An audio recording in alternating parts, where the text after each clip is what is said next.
evening where we get to meet the superintendents and they can talk to us a little bit about their perspective and their environment. My name is Harry Segoviano and I am with Commscope. Commscope is a connectivity company and we are proud to be sponsors of the Learning Council. For 25 years, we have elevated the digital learning experience in K through 12 in many ways. And I love the word elevate when I talk about digital learning, because what it means to set apart, it means to lift higher, and to deliver a higher quality of service. So before we begin, can I just thank the folks here at Learning Council, especially those behind the scenes, the photographers, people setting things up. Thank you for a wonderful event. Wonderful event. Now I'd like to introduce our distinguished panel. The Superintendent of Dallas Independent School District, Dr. Michael Hinojosa.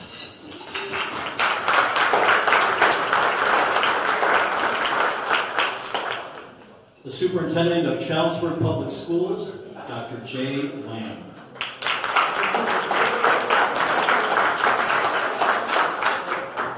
And the Superintendent of Denton Independent School District, Dr. Jamie Wilson.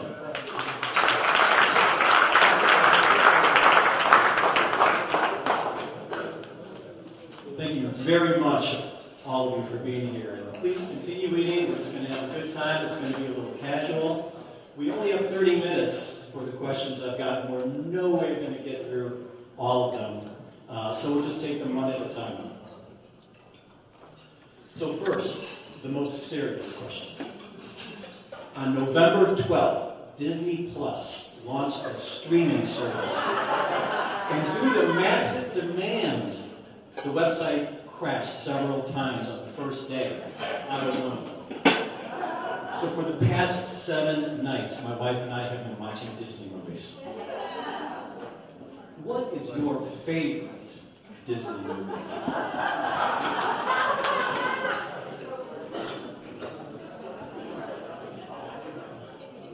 I'm going to give these guys time to think about it. So I have 2 daughters. One of them recently graduated college, teaches 3rd grade, which is in the neighboring district, and then my youngest one graduates this year, so I think it was probably Frozen. So there you go, Frozen. That is a good one. I actually have 3 boys, twin boys who are sophomores of college, and then my youngest son is a junior in high school. And growing up with the kids, I think the movie we had on at the house pretty constantly was Toy Story. So I would say any of the Toy Stories. Well, I'm trying to remember one. I'm so old, I don't know how to recall it. But I guess the one with Dumbo in it, because that's me.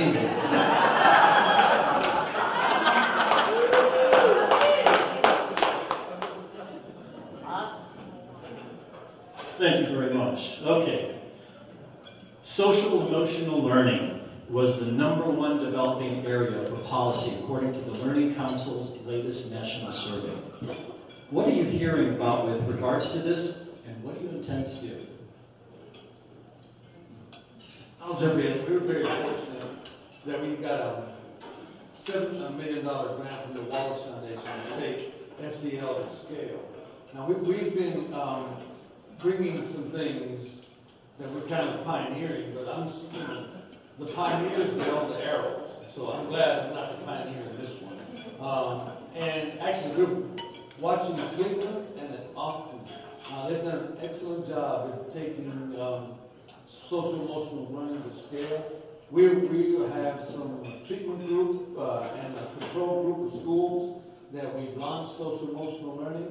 And it's been very exciting to watch that. We were very fortunate to get some seed money from the Wallace Foundation. The board passed a policy to make sure that we take this to scale, and this is one of the few things that we've been able to actually garner some external resources to try to make sure we deploy it in a very careful and precise way. So we're very fortunate that we had that opportunity. In our district, I was a little surprised, I guess, about 3 years or so ago, when we were meeting to put together a new 3 to 5 year plan for the district.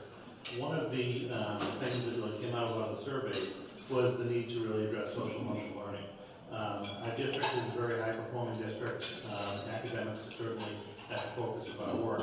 But when we surveyed staff and parents, they said we really need to take a step back and make sure that we're really addressing student social emotional learning. That they feel comfortable within the schools, are we supporting them so that they can achieve academically. And we as a district actually stepped back at that point and realigned our goals for that particular year and then a 3-year plan moving forward. Where we actually made social emotional learning and a lot of our district work front and center. So we actually ended up with 3 overarching initiatives or 3 overarching goals for the district. The first goal did tie to all the academic performance and our initiatives that we wanted to have underway. But our entire second goal of the district was around social emotional learning, creating different SEL teams or MTSS teams within the schools. We had consultants come on board and actually help to coach up our staff, to support our staff. And I think one thing that you have to acknowledge when you work with social emotional learning is you're obviously trying to keep students and student learning at the center of the work, but you can't forget the adults, because I think a lot of times the adults also need to be supported. And it's a changing environment, it's a changing landscape for the teaching staff and the paraprofessional support staff and all of the different people in schools that really help to help students. So I think you can't forget about the adults as well. But we actually have found by working on that as our really second overarching goal for the district, our students, our attendance is actually increasing in several of our schools. Our test scores have always been very strong, but they're maintaining strong. And we're seeing a lot of different just camaraderie that building within our schools that we've had seen previously. So I think that's the focus of our work, and it's something that we heard a lot of there, and we adjusted our practice to it. So just to piggyback on a couple of these answers, let's talk first about something that seems relatively simple when you get started, other than just the big overarching part of SEL and social emotional learning, and that is the role, responsibilities, and importance of counselors and small ratios that you have in your schools. As you work through your ETSS processes, and we kind of evolved from response to intervention academically to NTSS for responses for socially, emotionally, behaviorally. I think we often will overlook some of those well-trained people in our schools to help all of us with those endeavors, and that would be the counselors. And so one of the first things that we did, even 10 years ago before this became deep thinking, was counselors are not involved in any of our testing.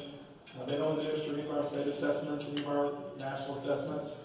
They're not responsible for any of that 504 coordination, any of that's an administrative function.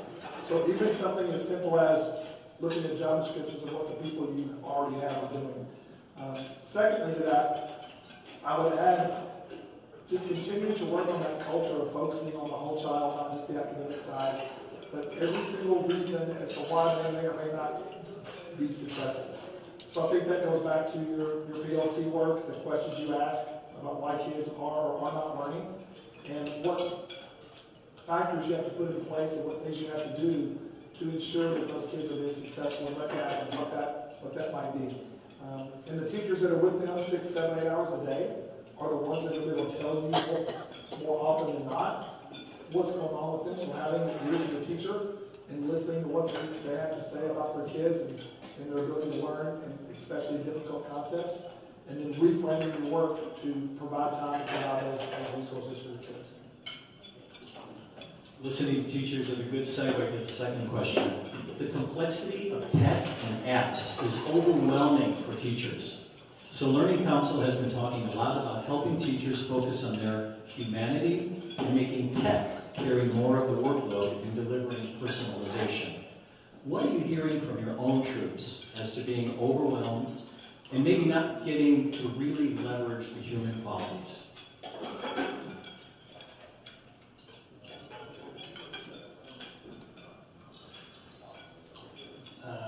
You're right.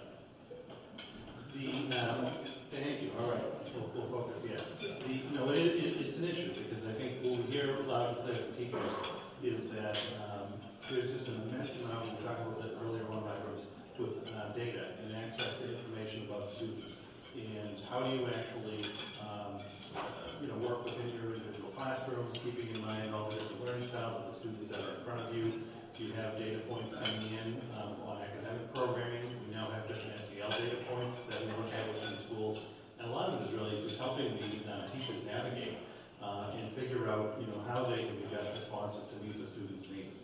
And I think a lot of the things that we do is, again, there's almost an overload of this data or all these different data points, but have teachers really help to do a couple of things well. And we'd like to, perform a couple of different tasks or initiatives in the schools using all the different data elements, really do them well before they just almost get lost with the data. So as a district, we've actually set back, we have different curriculum groups that will help and actually go into classrooms and schools and lead different data discussions among different data teams. They'll help break down the data so that it's not so critical for the students. And then we actually have technology as an integral part of that. So our technology staff with the buildings in the district will actually go in as well and actually point out some different technologies that might be useful to that particular teacher and actually coach and help implement those technologies in the classroom. So that's something that we're doing within our district. Yeah, I've been superintendent for so long. I remember back in probably the early 90s when we started having some technology. And we said, everybody said, well, you got to train the teachers first. And the students were already coming with it. So we just went fast.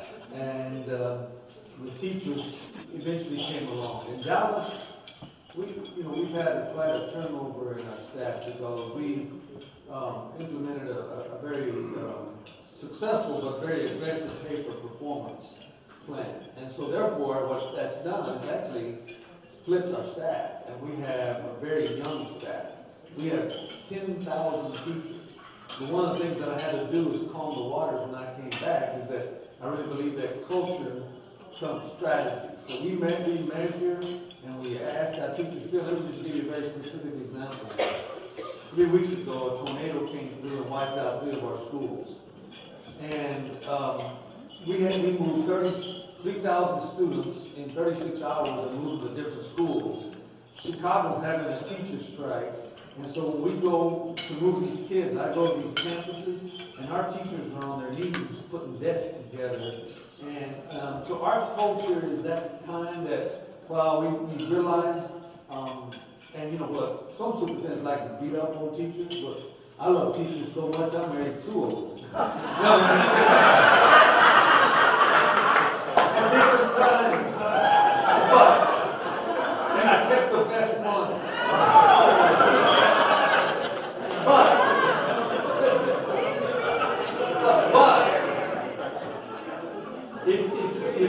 If you don't feed the teachers, they're going to eat the kids. So we learn to support them and give them. But you know, the reality is we now have an app. We now have an app in our district. It's called Green Light.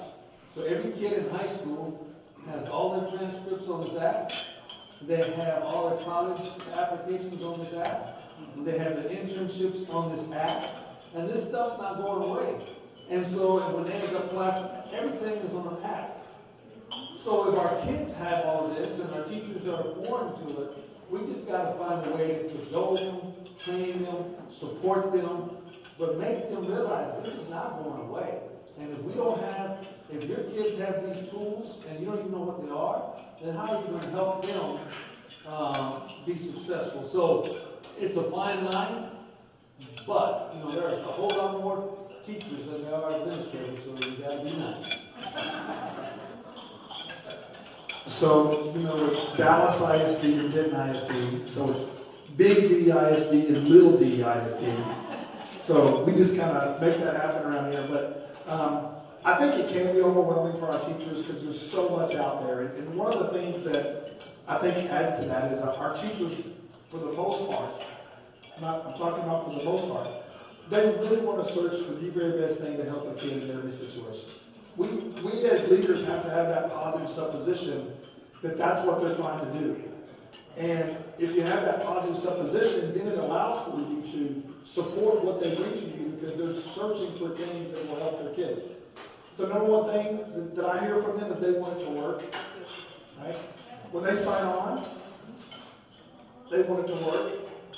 I don't know how many 4-year-olds and 3-year-olds don't remember a password. So I need a good system for making sure they can access the apps and they're going to impact their learning. Being able to discern, and for those vendors in the room, I want you guys to take this back to everyone you ever talk to discern good apps that improve instruction and learning from good marketing. Right? Because there's a lot of things out there that are really good marketing, but they may not have anything to do with student learning and outcomes and helping the teachers in the classroom. And for building level administrators to also recognize that though we may move our classrooms and transform our classrooms into the next age in the 21st century, there are still going to be some of those teachers that are getting results the way that they know how to get results, and we have to foster that as well. So making sure we're supporting them and moving them into an area that's going to help them help their kids.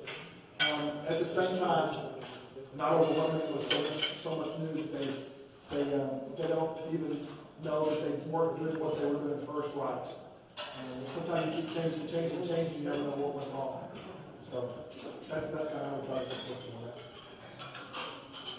Staying on the topic of our valuable teachers, the Learning Council has released several articles about future teacher roles and how the traditional classroom leadership could disaggregate into analysts, just-in-time lesson guides, distant over internet teaching, managing more projects and labs, and some continued lecture-style whole group. What are your thoughts on leading some of that type of change that will give more options and possibly even let some teachers work from home some of the time and older students telecommute maybe one day a week like some of the Atlanta schools do with digital learning days? That's a great question. There's a lot in there. So I'll take that first just from the standpoint of we're preparing students in our younger grades for a world that doesn't even exist yet. If you think about how much technology has advanced just since we've been in this profession, it's important that our students know how to discern and move forward with that, and that we evolve with the times. We built 11 schools in 10 years in our district. Not one of those in the city of Denton. And every time you put up a brick and mortar building, you have to ask yourself the question on what will that look like 10 years from now? So you're seeing schools be designed with more collaborative spaces, more spaces where students can show up to get the assistance that they need from the professional educators, whether or not they are in a 4-walled classroom each and every day. So I think we will begin to see a lot more of those kinds of things come along. We already have a lot of teachers that are teaching from home and completely online curriculum. I think that as our students grow and as they get older, we will see a little bit more of that, but we also have to remember that face-to-face contact is extremely important.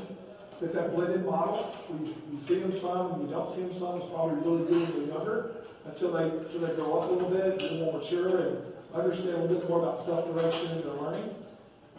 The more we tie our assessment to our standards, to what we want kids to know, then the more digital you're going to be able to allow your instructional delivery to be. In other words, if your assessment is tied to the standards, and when students demonstrate that they've mastered the standards on assessment, they may go through curriculum extremely quickly if it's a digital variety. But if we don't make sure that our assessments are tied to the standards, then doing something online is not going to give us the results that we want. We're in my particular district at this point. Again, we're about 30 miles north of Boston, about 5,000 students. It's a suburban district. We're not as far advanced as some parts of the country as far as rollouts of different technology initiatives and whatnot. But one of the things I think we're proud of is there has been a clamoring recently for this access to technology. And so the district this past year actually started the first year of a 4-year rollout. We were providing every one of our 5th through 12th grade students with their own device so that we could start removing some of those barriers to education. In that, we're doing a lot of professional development with teachers, because this is a big change for teachers. Even just digitizing some of their curriculum, utilizing different programs, say like Google Classroom, things like that. We have Blackboard as well. What we're finding it's a little bit easier when you get to the high school level because we're trying to prepare those students for college or career, what they're going on to. But a lot of our colleges in the area are using Blackboard products or even actually Google Classroom sometimes. So we're really trying to give them that experience before they move on to post-secondary studies. But I think from our perspective, being able to at least take that first step to provide those devices to remove that barrier, but then really actually support students has been a key thing for us. Another thing that I don't see very quickly in our particular district or in our area, teachers teaching from home. I think that'll be something that probably maybe comes in time. But I do see there being a push for more online courses for our students, again, particularly at the secondary level. We have some of that now, but I think there will be more options added in so that students can get a little bit of a flavor of taking an online course or a blended learning type course as they're approaching middle school and high school. One of the things, again, that I'm very proud of that we've been able to do is actually partner with both our community college and our state institution on dual enrollment program. So we actually offer dual enrollment of college course credits actually at our high school.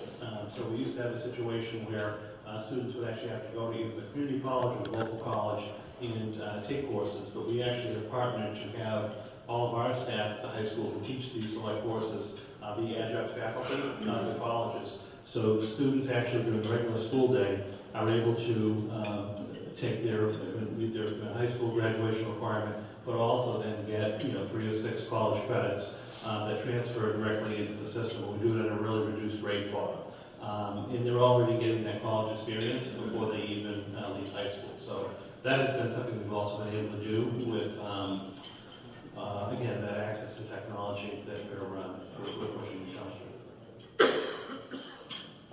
I think this is a huge issue, and someone's going to have to really get out there and make this work. We're planning for a bond election for November of 2020. Is anything else going to be on the ballot? Oh yes, I think so. So our experience is we have something big on the ballot, our people show up, and we passed a 13-cent tax increase on the last election. That was a uniform election, and our taxpayers and 250,000 people voted, and they overwhelmingly at 2/3 gave us that $130 million annually in perpetuity. So we were planning for this bond election, but at the end of the bond meeting, I had to drop the mic because some guy was talking about 1972 and why don't we have the stuff that he had when he was in school and blah, blah, blah. So I had to jump up. Since I'm 63 years old, I don't have to have a job. I can say whatever I want to say. I said, we have to have some courage in this process. Do you guys realize that we have pre-kindergartners right now that are going to be living in the 22nd century, and we're talking about 1972. And so, and why is that? Well, I've been part of 2 groups that did some visioning work, one here in Texas, and we put this document together, and not a lot changed. Then, I was on a national group, and in fact, this group was not just educators, it was philanthropists. We met for 1.5 years, and politics makes for strange bedfellows. We had charters and everybody in there, and we came up with this document called Reimagining Education. And what has happened? Very little. And let me tell you why very little happens. It's because everybody who was successful in school looks like us. And those people are the ones that make the policies. So every time you go try to do something bold and different, guess what? Every legislator, every city council, they don't have the people who weren't successful. The drug dealer who was smarter than everybody but had to have a different way to have agency. So until we blow something up, until we create a crisis and we have like seat time, it's so ridiculous right now in the state of Texas. You gotta have seat time if you want. Now we have minutes. We don't even have days, we have minutes. Luckily, Georgia, when I was in Georgia, we couldn't get out of our paradigms. So I think we're going to be forced into it, and something, I hate to say it, something bad's going to have to happen before people, but maybe in the meantime, you can belong to the new IRS. Most of us are afraid of the IRS. I'm not. Because IRS is incubate something, make it work. Then you replicate it, make it work a few places, and then you take it to scale. Incubate, replicate, and scale. That's the new IRS. If someone can do this, replicate it, then you can, and until someone goes to scale, we're going to keep this talking about ain't this awful.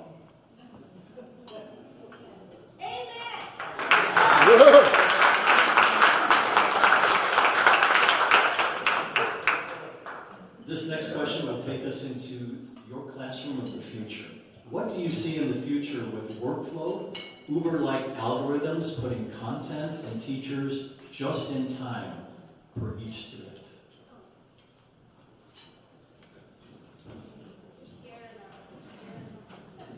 Well, we're very fortunate because in Dallas, it's a can-do city. We have a lot of technology. And we actually got our butt kicked because Amazon flirted with us. And they dissed us. The staff recommended that Amazon move to Dallas. Instead, the CEO decided to go to Virginia and New York, and they got kicked out of New York. But because of that opportunity, we went together with community college and higher ed, and now we are planning where you can live in downtown Dallas. By the way, Uber is now coming to downtown Dallas. And because we lost Amazon, we got Uber. And now we can plan together about how we create this kind of environment for our students. You can go from pre-K to get a master's degree and never leave downtown Dallas in our district with some of the things we're doing with community college. And so that's already been baked. But we're still paralyzed. Like, for example, right now, with our P-Tech program, by the way, we have all 25 high schools where you get an associate's degree for free, and you're still in high school, and they're all P-Tech is Pathways in Technology. And so Amazon, Microsoft, all AT&T, Accenture, these people are our partners. And now we're going to start another program called Career Institutes, where we're going to be focusing on drones, we're going to be focusing on cybersecurity, we're going to be focusing on mechatronics, we're going to be focusing on web design. So our kids who are bilingual, 72% Latino, 45% English learners, we have 71,000 English learners. That's twice the size of Denton. But these kids are bilingual, and they're getting access to these tools and skills, and they're getting an associate's degree, and they're figuring out how to go to the world of work, which businesses always tell us they want people that can work in teams, they can collaborate, they can communicate, and the businesses are helping us teach those things to those kids. So we don't know where this is going to go. We're in our infancy, but we've decided to change the paradigm and try some of those opportunities with our kids. And so stay tuned, and we'll keep you posted on how our projects go.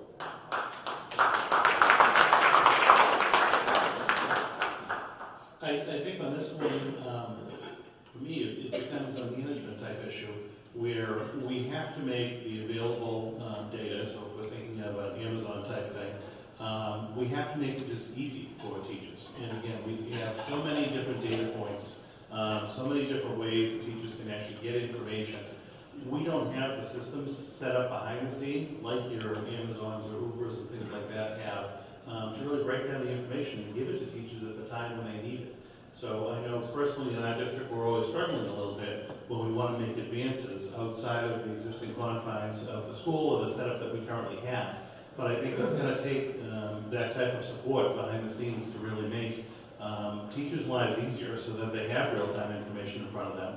You're helping them cut through and actually figure out what is the information that they need to be able to adjust a particular group of students over here who needs one resource and another group over here that might need another intervention, another group over here that might need to be challenged a little bit more. I think we put so much on teachers in such a little amount of time, and I think that's one of the things that I always get from teachers. There's not enough time in the day to do all of the different things that we ask them to do. So I think we have to step back behind the scenes and actually make some of the systems more efficient and easier for them, access-wise. But I think it also is going to take having teachers on the different panels or the different groups that actually determine what type of information they want when they want it. Because a lot of times now, even if I'm rolling out a little pilot with our, say, a tech group, it takes a lot of manpower and behind-the-scenes work to do that. But we don't always actually include teachers in the process, which we have to step back and do. Because ultimately, we need to know from them what they need, again, when they need it, and we need to produce for them to just make their job a little bit easier. So I think that's something that we're going to have to change long-term if we're going to be Uber type or Amazon type. And I don't think schools right now have a lot of that backbone infrastructure that those companies do.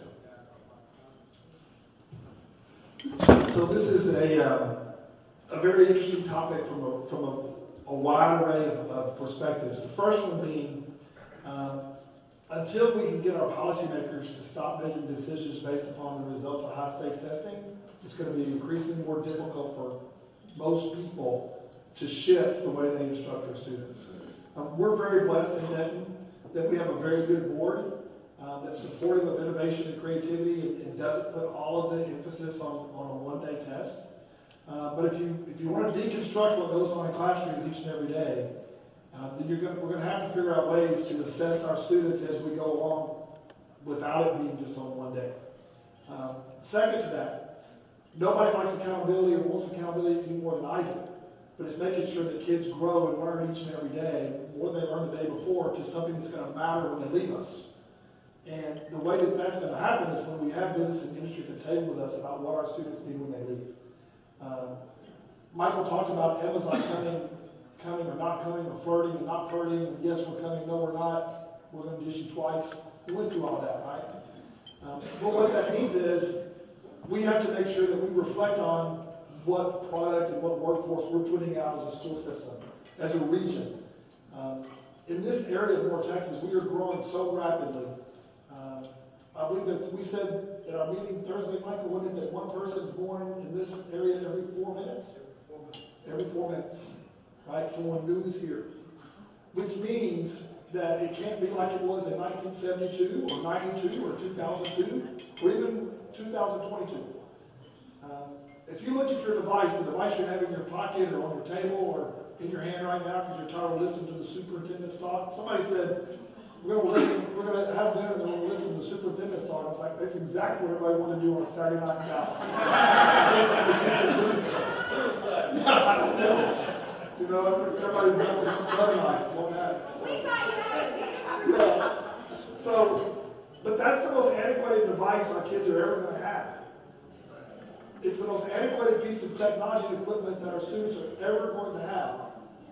You guys can access information right now. How many people already looked up the paper that Michael talked about a while ago that they wrote at the national level while you were sitting here? Look at this. You're going around the room. We didn't even left it. Where's that? All right, you're already making an influence. Right? So I think that when you start talking about those kinds of things and predictive analytics and what is the next thing and what does it mean, the deconstruction and reconstruction is going to be identifying those things that everyone has to have and then allowing that flexibility for creativity and innovation and see where that goes. And that's what these P-Tech initiatives that Dr. Hinojosa is talking about. That's what partnerships with your business and industry makes through. The largest public employer in our school district is Peterbilt. Anybody know what Peterbilt does? They build trucks. This plant builds 225 trucks a day. Right? 225 trucks a day. When a truck hits the assembly line at 7 a.m. in the morning, all the parts that are needed to build the truck aren't even on site yet. Right? That's for one. 225 of them are all custom built. You can pick which diesel engine you want. You can pick which levers you want. Everything is completely customized. It's all logistics. 23 smaller companies have relocated to our school district to support Peterbilt because they have the supplies and materials to build those trucks each and every day. Right? The people that work on the assembly line, they tighten things and make sure things work and all those kinds of pieces. But a majority of it is robotics. people watching the robots and programming the robots for how those things work. Now, the robot doesn't drive it off the assembly line, and the robot doesn't check to make sure all those things are done, and that everything is completely, what's that? In 3 years. In 3 years, the robots will be. That's why Uber came to downtown Dallas, right? And for those of you that didn't catch that, we've had Uber to ride around in for a long time in Dallas. We're just getting the whole corporation in Dallas, right? So those are, man, they're just getting Uber in Dallas. We've had it for a while. My biggest hope and belief in what we do for our children is to teach them to ask questions, to teach them to know how to go find information, to teach them how to discern what's right from what's wrong, how to relate with each other. That's why as you roll out one-to-one initiatives, you need to be really cautious about how much interaction you have, teaching them how to do that successfully online as well as in person, and also rolling things out in a time frame of which you can support it. So many times we'll see a kindergarten through 12th grade rollout of we're going to give everybody a device. Well, now every kid has a device, and every teacher got it the day before the kid got it, and now all we've done is we've got electronic Big Chief tablets now. Is there a Big Chief app for your iPad, right? And so, trying to make sure that the professional development and the learning that the teachers need to support the devices you're putting in the hands of the students is how we're going to move this needle. Logarithms, predictive analytics, Uber-like technologies. I mean, who would have ever thought, everybody remembers what Amazon started with, right? Books. We sell books at the college universities, right? And I can remember signing off on some documents when I was teaching some master's classes about, is it okay if we get our used book from Amazon? I don't care if we get a book from it. What is Amazon? Right? And yet now, it's one of the largest employers in our region. Just west of us is a huge headquarters, distribution, and it has kind of changed our lives. At the same time, all of our big boxes are trying to figure out what they're going to do and how they're going to do it. So if you go up on the Fort Worth side of the Metroplex, you'll see on one side of the road Amazon, and on the other side of the road Walmart.com. Almost identical buildings in competition doing the same thing. Right? And so it's how do we stay ahead of that, and how do we help to discern that, and what systems do we put in place that fosters that, so our teachers feel comfortable allowing our kids to have that creativity and to make those decisions in our classrooms. So with 5 minutes left, I'll ask the last question. What is super about your district? So I think the best thing about our district is we have a very good governing structure. We have 2 universities and a community college that makes up 180 square miles of our district. We're growing. I was talking to our assistant superintendent, Mike. Mike, raise your hand right quick. You may have spent Mike and Ross's session this morning talking about Hattie and some different work that we do with that group. And I asked him, I said, what do you think makes our district super? And he said, no, it's our board. It's the work that our board does to support what we're doing. And we're in a place that's we're very blessed to have 2 universities there for research, 2 universities there for creativity and innovation. And then the other part is the ability to create within our system to do things differently and to take some chances and take some risks. Now, I will tell you, it hasn't always been that way in Denton, Texas. It was really difficult for a while. When we first came in 2005, formative assessment was not even in anybody's vocabulary. Everybody thought that that's how we were going to fire them if they didn't do well every week. And now you go into every classroom every day and you see teachers working together to figure out why kids are or are not learning, and why they're progressing or not progressing, and what they can do to help get them there. So I think just creating that culture, having a culture where learning happens every day, and it's really simple. Just be better today than you were yesterday, and we'll be good in the end. So that's what's super about us.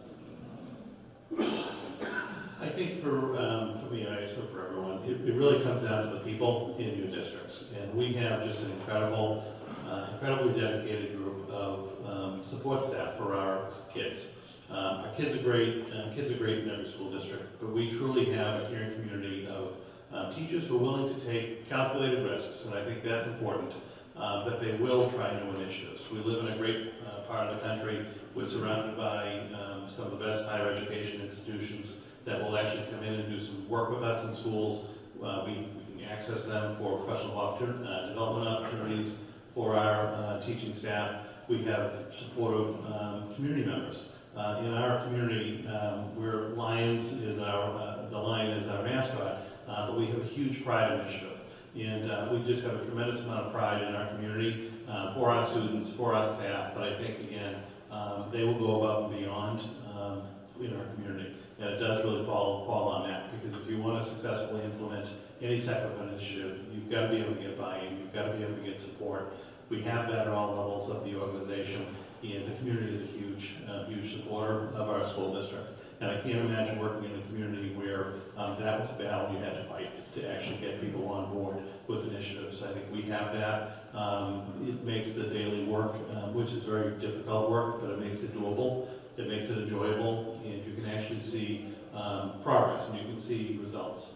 So for me, it all comes back to the people. When you think about Dallas, Dallas is a tale of two cities. The state bird of Texas is the construction crane. And you go to Dallas, you see all those construction cranes, and you think, oh, what a beautiful city. Yet 90% of our kids are economically disadvantaged. 5% white kids. We have 45% English learners. But what we're doing is we're changing the conversation in Dallas with our strategic initiatives. We have a strategic initiative for racial equity. We're putting the muscle to it. We have our P-TECs, where when we started this journey, only 15% of our kids ever got any kind of credential 6 years after they graduate from high school. And next year, we will have 20% of our kids earning an associate's degree before they graduate from high school. We have 4 days for all 4-year-olds, half day for 3-year-olds, and if you can't, daycare center, we'll put a certified teacher in a daycare center, so that gives these kids an equal life chance. We have gone to school choice, and we have Montessori schools, we have personalized learning schools, we have all kinds. We have now 300 robotics teams in our district when we started this opportunity, and all of this is because we focus and we have strategic compensation, we pay our people well, but part of this is that people get confused. Dallas is the 15th largest district in America, but Miami-Dade is larger, but it's actually Miami-Dade County. So they have Key Biscayne. We don't have Highland Park. We don't have Coppell. We don't have Garland. We just have the inner city core. And we're actually the 5th largest city district in America. Who are the city districts? New York, LA, Chicago, Houston, and us. We're the city districts. And, you know, the middle class has left every community. The white middle class left first because of immigration. The black middle class followed right behind them. The Latino middle class followed right behind them. They're all in the burbs. What we're trying to do is prove that you can make a city district work with smarts, with muscle, with talent, and with a little bit of courage. That's all I got. That's my story, and I'm sticking to it.